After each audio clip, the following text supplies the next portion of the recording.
আচ্ছা, addition of vectors. আমরা ভেক্টরের যোগগুলো কিভাবে করতে পারি?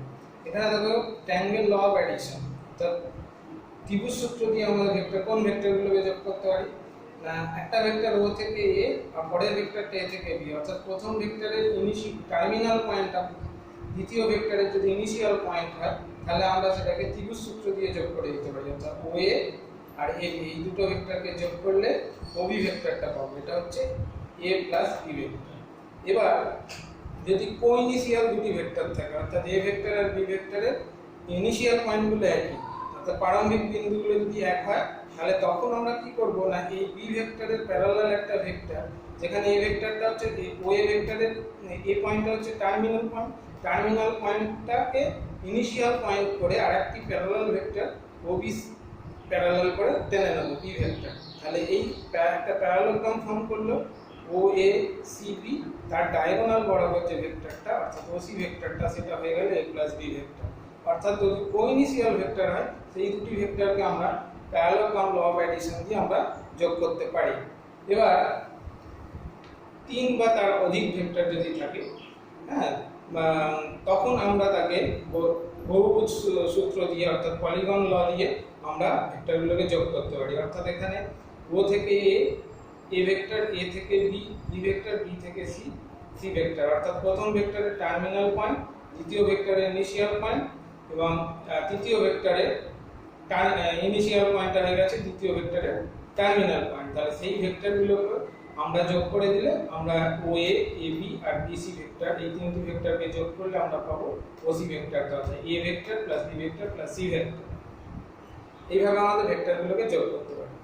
এবার দেখাই ভেক্টরের কতগুলো বীজগাণিতিক নিয়ম মেনে চলে ভেক্টরের যোগ। সেটা কি না, কমিউটেটিভ ল বা বিনিময় সূত্র, অর্থাৎ A vector plus B vector equal to B vector plus A vector, অর্থাৎ ভেক্টরের অ্যাডিশনটা আগে পরে করা যেতে পারে। এবার অ্যাসোসিয়েটিভ ল বা সংযোগ সূত্র, একটা vector A vector plus B vector plus C vector equal to A vector plus B vector plus C vector, অর্থাৎ দুটি ভেক্টর কে আমরা যোগ করে তৃতীয় একটি ভেক্টরের সাথে যোগ করলে যা রেজাল্ট পাবো, আবার প্রথম দুটি ভেক্টরকে যোগ করে তৃতীয় ভেক্টরের সাথে যোগ করলে একই রেজাল্ট পাবো। এখন আমাদের অঙ্কে যে জিনিসটা খুবই ইম্পর্টেন্ট সেটা হচ্ছে পজিশন ভেক্টর, পজিশন ভেক্টর বা অবস্থান ভেক্টর। এখন একটা প্লেনের মধ্যে কোনো পয়েন্ট থাকলে সেটাকে আমরা সেই পয়েন্টার একটা ভেক্টর দিয়ে নির্দেশ করতে পারি, সেটাকে বলা হয় ওই পয়েন্টার পজিশন ভেক্টর। ব্যাপারটা কেমন, যেমন ধরো পি আর কিউ দুটি পয়েন্ট রয়েছে এই বোর্ডের উপর। এখন আমরা এই বোর্ডের উপর কোনো একটা অরিজিনাল রেসপেক্টে ওই ভেক্টরের পজিশন ভেক্টর এ বলতে পারি, আর পি বিন্দুটার পজিশন ভেক্টর এ বলতে পারি এবং কিউ বিন্দুটার পজিশন ভেক্টর কিউ বি বলতে পারি। তাহলে কি হলো না, অরিজিন থেকে ওই বিন্দুটা যোগ করলে যে ভেক্টরটা পাওয়া যায় সেটাই হয়ে গেল ওই পজিশন ভেক্টরটা। অর্থাৎ পি বিন্দুর যদি পজিশন ভেক্টর এ হয় তাহলে ও পি ভেক্টরটা হয়ে গেল এ ভেক্টর, আবার কিউ বিন্দু পজিশন ভেক্টর বি হলে ও কিউ ভেক্টরটা হয়ে গেল বি ভেক্টর। এখন দেখো এই ভেক্টরগুলো দুটি ভেক্টরকে আমরা ট্রায়াঙ্গেল ল অফ অ্যাডিশন দিয়ে যদি যোগ করি, যেমন দেখো OP vector plus PQ vector, OP vector plus PQ vector হলে কি হয়, ওকিউ ভেক্টর। তাহলে PQ vector equal to OQ vector minus OP vector. OQ vector মানে কি বি ভেক্টর আর ওপি ভেক্টর মানে হচ্ছে এ ভেক্টর। তাহলে পিকিউ ভেক্টরটা হয়ে গেল position vector of Q minus position vector of P, অর্থাৎ একটা ভেক্টরের যদি ইনিশিয়াল পিকিউ ভেক্টর যদি হয় তার পজিশন ভেক্টর দিয়ে আমরা তাকে ডিনোট করতে পারবো কি করে না, টার্মিনাল পয়েন্টের পজিশন ভেক্টর মাইনাস ইনিশিয়াল পয়েন্টের পজিশন ভেক্টর। এইভাবে আমরা একটা ভেক্টরকে পজিশন ভেক্টর দিয়ে লিখতে পারি এবং এটা আমাদের খুব ভালো করে জেনে রাখা দরকার। এরপর আসি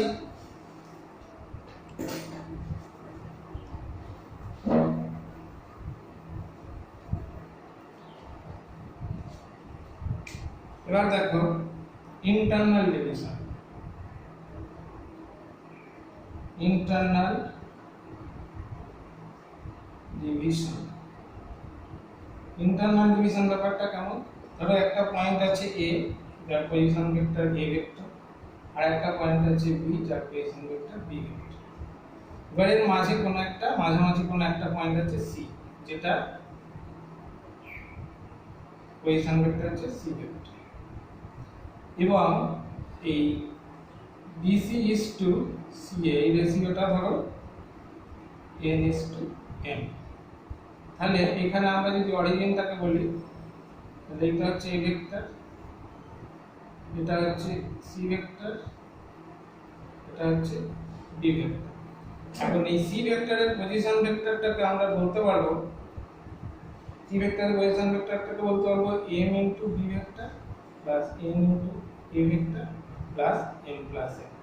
অর্থাৎ এই পার্টটা হচ্ছে m আর এই পার্টটা হচ্ছে n। অর্থাৎ m এর সাথে b ভেক্টরটা গুণ করব, n এর সাথে a ভেক্টরটা গুণ করে m প্লাস n করব। ঠিক আছে? অর্থাৎ মাঝের কোনো বিন্দু পজিশন ভেক্টর আমরা এইভাবে নির্ণয় করতে পারি। এখন দেখো যদি m is to n, if m is to n equal to 1 is to 1, then তাহলে কি হয়ে গেল, then c is the midpoint of AB এর midpoint হয়ে গেল, অর্থাৎ মাঝের বিন্দু হয়ে গেল। তাহলে মাঝের বিন্দুর পজিশন ভেক্টরটা তখন c ভেক্টরটা হয়ে যাবে a vector plus b vector 1 is to 1 আছে অর্থাৎ দুটি ভেক্টরের পজিশন ভেক্টরকে যোগ করে তাকে 2 দিয়ে ভাগ করে দিলে আমরা মাঝের বিন্দুর পজিশন ভেক্টরটা পেয়ে যাব। এরপর দেখাই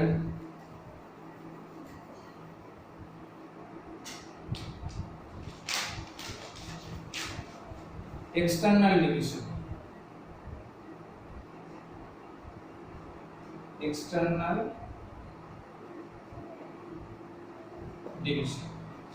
ডিভিশনটা কেমন দেখো, তখন আমরা এই পয়েন্টের পজিশন ভেক্টর a, এটা অরিজিন, তাহলে এটা হচ্ছে a ভেক্টর, আর এখানে একটা পয়েন্ট নিচ্ছি b যার পজিশন ভেক্টর হচ্ছে b ওই ভেক্টর। এবার বাইরে থেকে একটা পয়েন্ট c এই ab কে একটা অনুপাতে ভাগ করছে, তাহলে এই পয়েন্টটার পজিশন ভেক্টর হচ্ছে স্মল c ভেক্টর। এখন কেমন অনুপাতটা, কেমন না অনুপাতটা হচ্ছে ca is to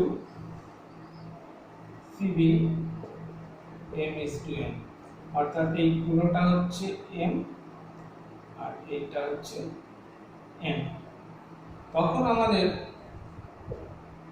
c পয়েন্টের পজিশন ভেক্টরটা আমরা লিখতে পারবো mb m into b vector n a vector by m minus. এটা হচ্ছে এক্সটার্নাল ডিভিশনের ক্ষেত্রে আমরা ভেক্টরটাকে লিখতে পারবো।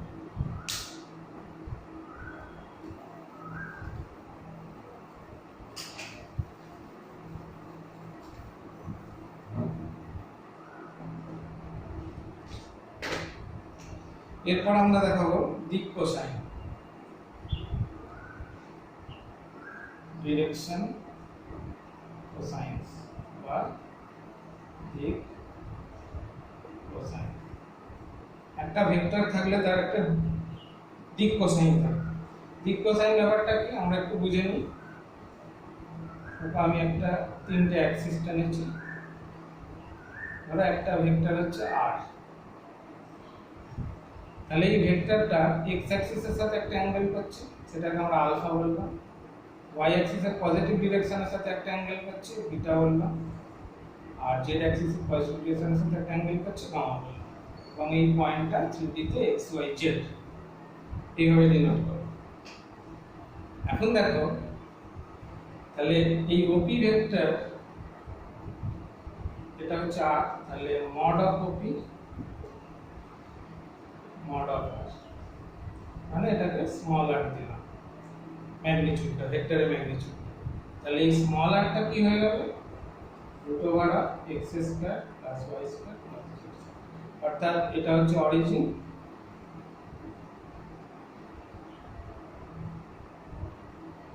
অরিজিন থেকে p বিন্দুর ডিসটেন্স, এটা হচ্ছে √x square plus y square z square. এখন এই ভেক্টরটার direction cosine, direction cosines of OP আর lm, যদি lm এ না তাহলে n ইকুয়াল টু হবে cos r, অর্থাৎ x অ্যাক্সিসের সাথে যে অ্যাঙ্গেলটা করেছে তার cos এর সাথে সমান হবে। m ইকুয়াল টু হবে cos বিটা আর n ইকুয়াল টু হবে cos গামা। ওকে, এখন দেখো এখানে যদি আমরা একটা পারপেন্ডিকুলার টানি এইভাবে, এখান থেকে এখানে একটা পারপেন্ডিকুলার টানবো,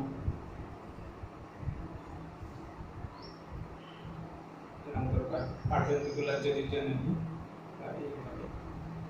তাহলে আমরা বা এখানে 3 ডাইমেনশন ফিগার, তো ধরো এখান থেকে একটা পারপেন্ডিকুলার এরকম টানলাম, তাহলে আমরা লিখতে পারি cos alpha equal to x by r। আবার দেখো cos বিটা, এটা হাইপোটেনিউস আর এটা হচ্ছে বেস, তাহলে cos beta equal to y by r, cos gamma equal to z by r। এইভাবে আমরা অর্থাৎ এটা লিখতে পারি x by root over of x square plus y square plus z square.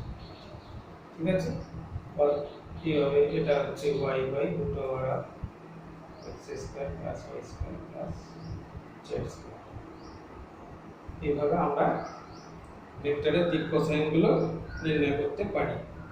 ঠিক আছে, তো আরেকটা বিষয় দেখো, ডিরেকশন কোসাইনের প্রপার্টি হচ্ছে ডিরেকশন কোসাইনগুলোকে স্কয়ার করে যোগ করলে আমরা পাচ্ছি x square plus y square plus z square by r square.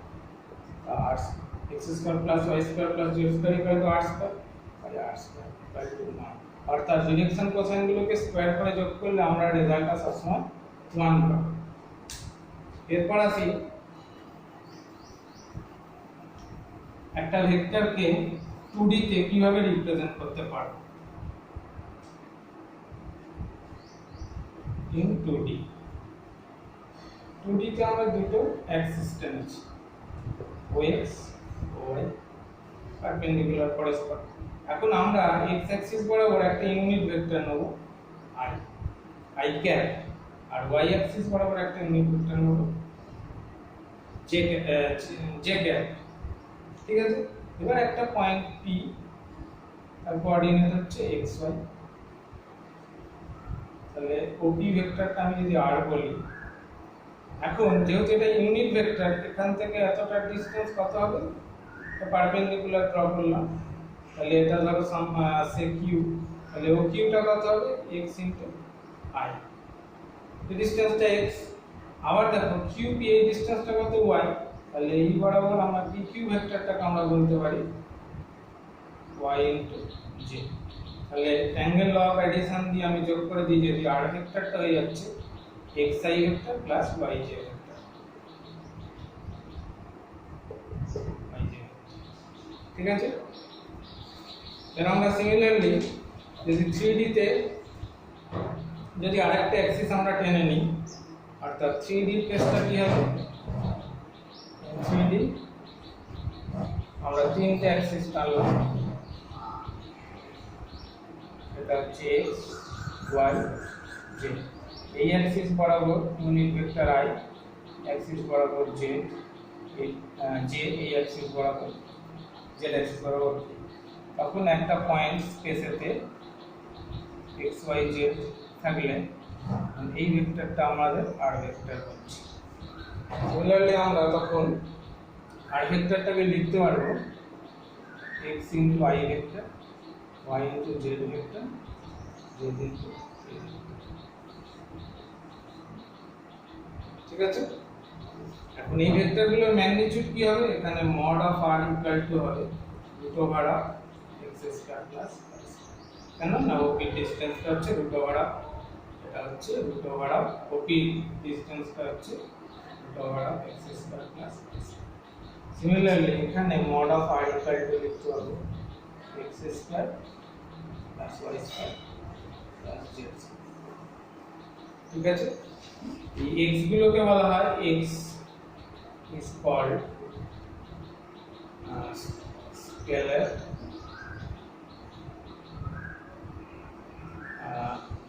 এটাকে বলা হয় স্কেলার কম্পোনেন্ট